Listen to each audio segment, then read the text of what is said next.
This is a story about a man who found peace in the mountains. He hiked alone, exploring the peaks in Taiwan mountains. One day, he never came home. And for 7 weeks, almost nobody looked for him. This is also a story about people who cared. About a Facebook friend who refused to give up. About me going into the mountains to find him. And about why searching for the missing truly matters. This is weird. This is my... What is doing here? September 27, 2025. I received a message on Facebook from a woman I didn't know. She was asking for help to find a missing hiker. Her name was Miss Tsai, and she explained the situation. A man, Huang, had gone missing in the mountains. He disappeared on August 26, 2025, but his car was only found 1 month later. The car was reported by a local resident who noticed it had been parked too long in the same spot. It was at the parking near trail entry to Defulan Trail in Guguan. Yeah. I asked her the obvious question, why did nobody search before? She explained the difficult situation. The family didn't know where he went hiking. But it's just label. Huang lived alone and told nobody about his plans. When his car was finally found, it was already more than a month since he disappeared. Any tracks, or clues, or memory of hikers who may have seen him that day would be long gone. Fuck.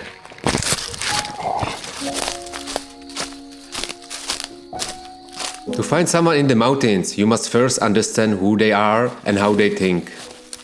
Huang was a single man in his early 50s. He had no wife, no children, and he lived a quite solitary life. Years ago, he had been diagnosed with cancer. During that difficult time, his wife divorced him and left. He survived the cancer and beat the disease, but afterwards, he was alone. That's when he discovered something that changed everything. He found the mountains. Huang posted often on a big Taiwan Facebook hiking group. His posts described the trails he explored, views from peaks, and selfies from the mountains with a cute towel around his neck. His posts were simple, but full of good vibes, and people liked the content. They could see a man who had found peace and purpose through the mountain hiking.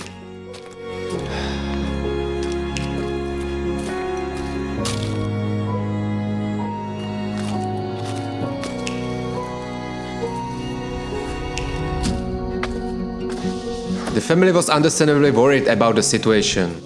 They didn't want more people getting hurt while searching the dangerous terrain. They were concerned about the financial cost of hiring search teams. They didn't know there are many professionals and volunteers who search for the missing or help with accidents in Taiwan mountains. And slowly, they were beginning to accept that he was gone. Basically, they had given up. But Miss Tsai couldn't accept giving up on him. She wasn't his girlfriend or even a close friend in real life. They were Facebook friends who shared the same passion for hiking in the mountains. And she felt someone had to care enough to keep searching.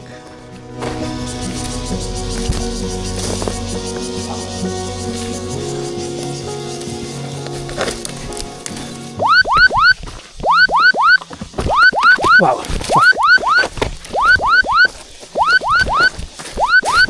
When she contacted me, I began studying his case carefully. I looked through all his Facebook posts to understand his hiking habits. I could see he used offline maps and knew how to navigate with GPS.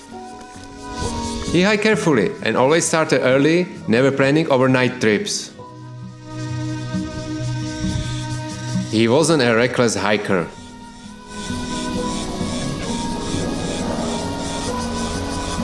Hey, coming here.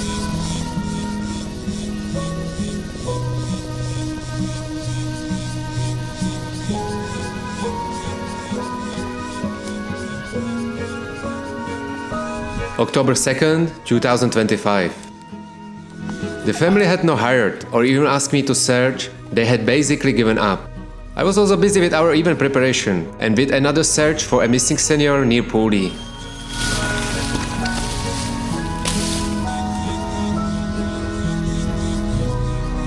but I decided to go anyway. I felt sad for this man who loved the mountains, but was missing with almost nobody searching for him. My initial idea was Dongmao Mountain East Peak. I went there first to survey the area and also went to the deep valley behind the peak. I continued to the main peak of Dongmao Mountain, over a rocky ridge where an accident could happen.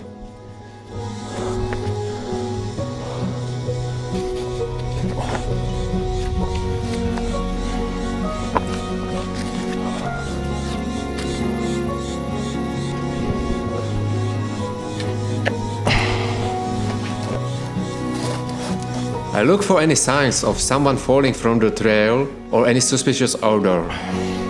I checked on the cliffs and steep sections where accidents typically happen.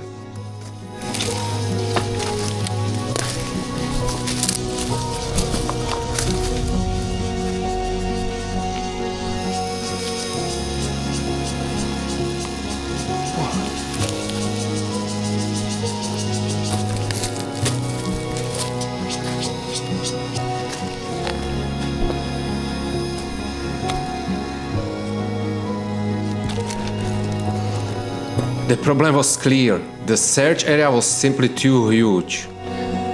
I couldn't just search randomly through such steep and dangerous terrain. I needed more information to narrow down where the accidents most likely occurred.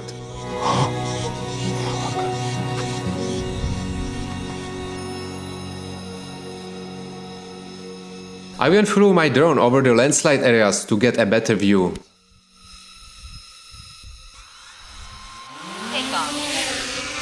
Home point updated.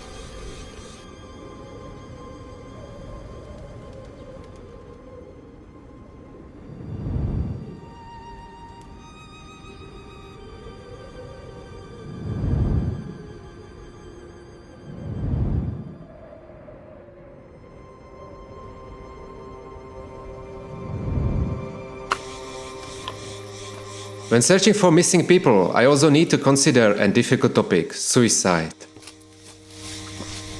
It's crucial to understand if we are looking for a lost hiker, or someone who had an accident, or someone who went to the mountains with different intentions. This changes everything about how and where to search. From what I learned about Huang's habits and his positive posts about hiking, this seems unlikely. But I couldn't completely rule it out without more information.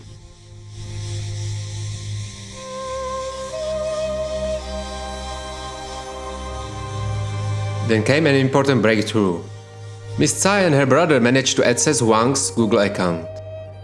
In his search history from August 26, they discovered Dongmao San Liu Liang Fong, Dongmao Mountain's 6-peak traverse.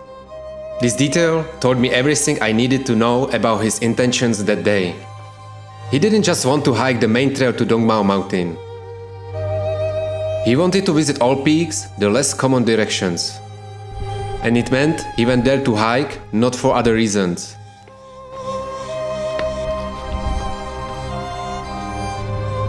I also made a detour to the steep trail of Southeast Peak, but I found nothing that day. I asked Miss Tsai if the family could obtain the cell phone tower records. This data is very helpful for mountain searches because it can tell us much more, even if not directly the exact location. The police had shared one piece of information with the family.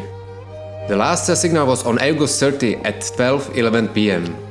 The last cell tower location was on East Gugwan Road. The signal direction was 230 degrees from that tower.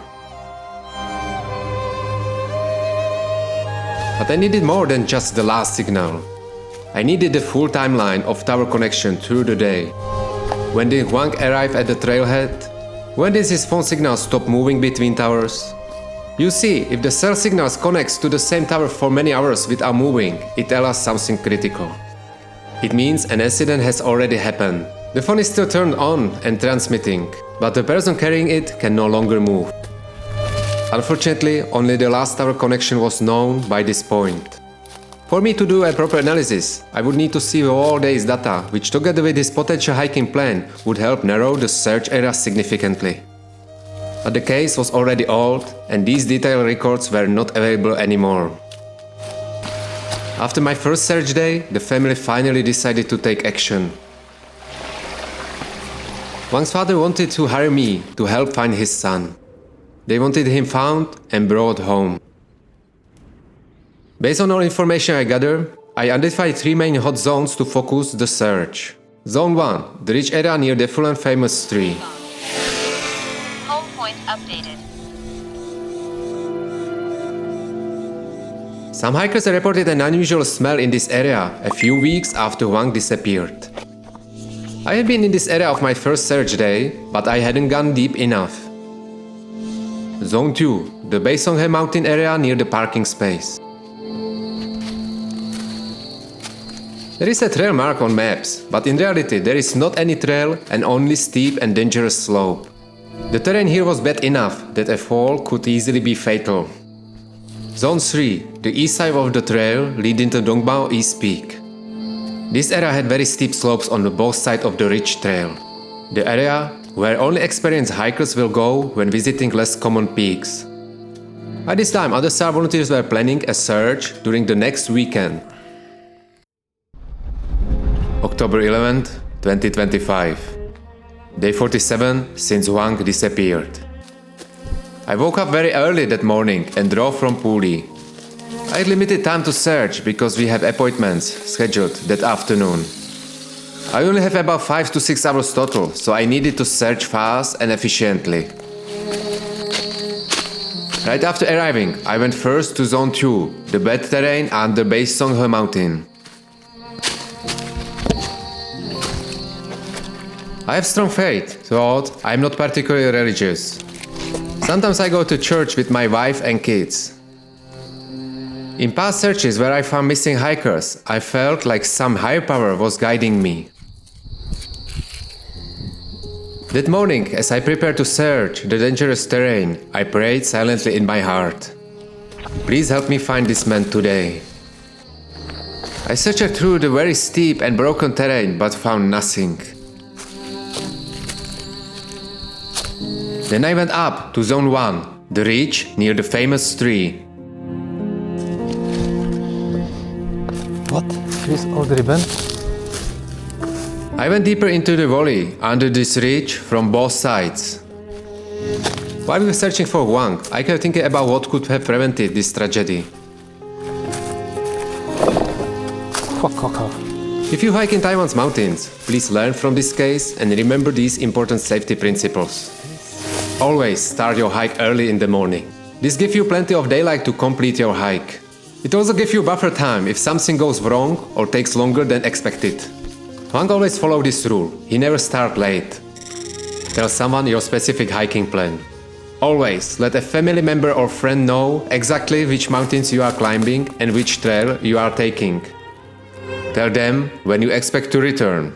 This is the single most important thing that could have changed Huang's story. Because he lived alone and told nobody, precious weeks were lost before anyone even knew where to search. Always bring essential safety gear with you. A waterproof rain jacket definitely helps keep your body temperature stable if weather suddenly changes. A headlamp is crucial, because you never know if your hike will take longer than planned. Bring extra food and water beyond what you think you need. These items don't weigh much, but they can make the difference in an emergency. The suspicious smell reported here actually came from these blossoms, the Taiwan shima.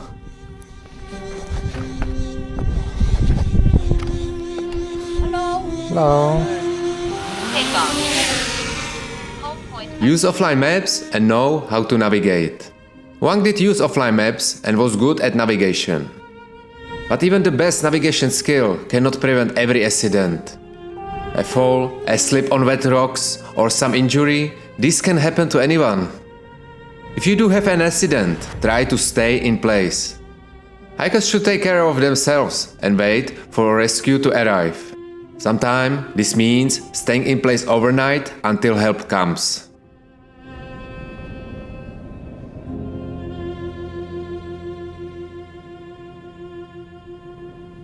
That's why having someone who knows your plan is so critical. They will send help when you don't return.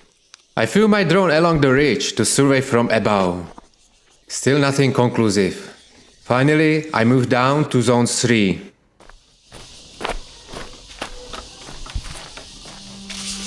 I climbed the west slope up to the ridge and then focused on the east side, which also matched the phone coverage area.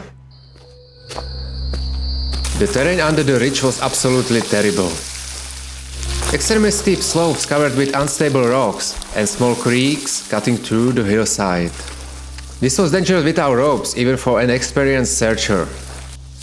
I attempted to descend the east slope to check below the ridgeline. At one point the terrain became so steep and unstable that I stopped. I told myself, this is crazy, turn back now, this is not worth risking your own life. But something made me continue down just a little bit further. Just to check what was below this cliff section. Just to be absolutely sure before I leave. As I carefully descended, I started to smell something unusual. I smell something. I have found bodies in the mountains before, and the smell is not always intense like people imagine. After 47 days, I honestly wasn't sure if there would even be any smell left at all. I didn't focus too much on the smell, but it was there. Then I saw something black, against the ground covered by pine needles. A shoe, Decathlon, brand size 44. My hands started shaking as I took a photo. I immediately sent it to Commander Lin from the SAR team. Does this match what he was wearing? Can you confirm? While waiting for his response, I began searching the near area very carefully. That's when I found a hat. It was pink, one of his favorite pink visors that appeared in so many of his Facebook photos. My heart was racing now. This was definitely him. Here is head, and there is the shoe. But this. I continue climbing down more carefully, my mind racing. Then I have to descend through a steep ditch filled with loose stones. Fuck, I see second shoe. Just below where I found the first shoe, I discovered the second shoe. One shoe, second shoe. Okay, you are helping. You are helping, okay? If someone had fallen here, they would have to tumble even further down. Head, shoe, he must be over there. Here is obvious slide. Oh, so deep.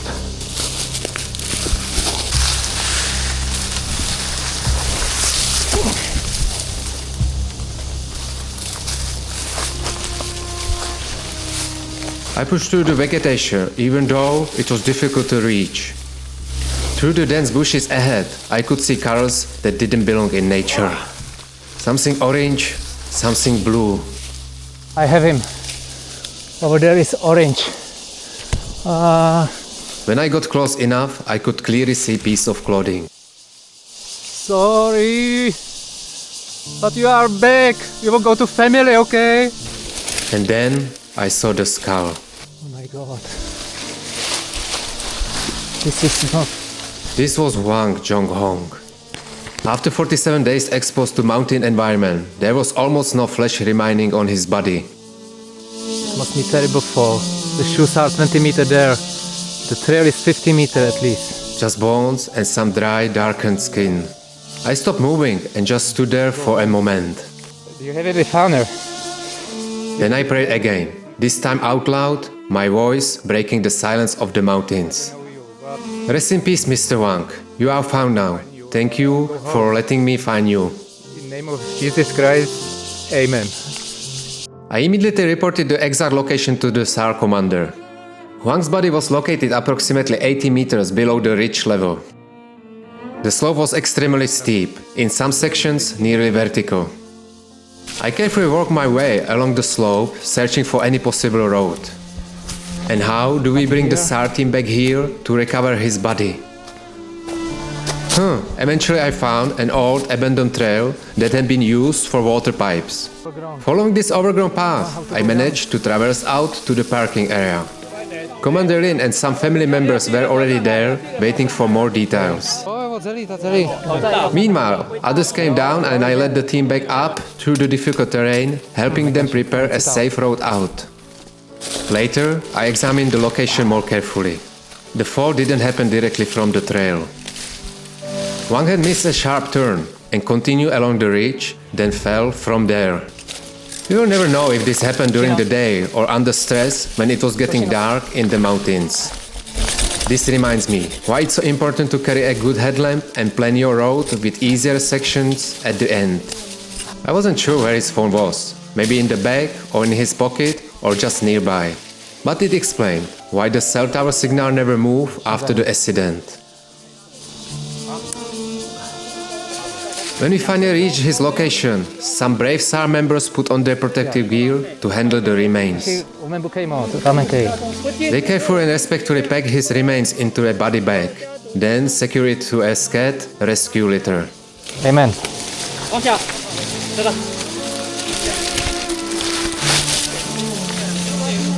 This story is about more than just finding someone who was lost. It's really about the power of caring when others have given up. Miss Tsai never stopped believing that Huang deserved to be found. She was just a Facebook friend. They had never even hiked together in person. They connected years ago through their shared love of the mountains. But when everyone else had accepted he was gone, she refused to give up on him. Many volunteers came to help once the search was properly organized. Strangers helping strangers in the mountains.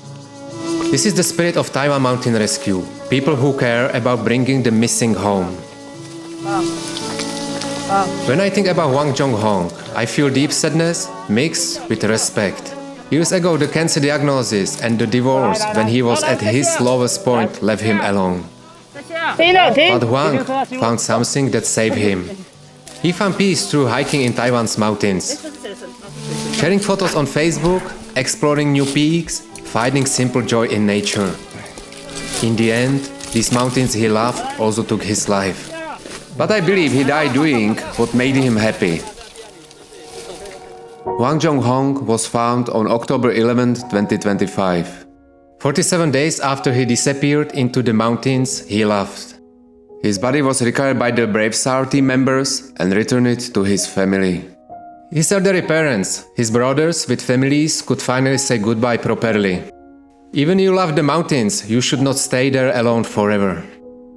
And to Huang Hong, may you rest in peace in the mountain that brought you so much happiness. You are not forgotten.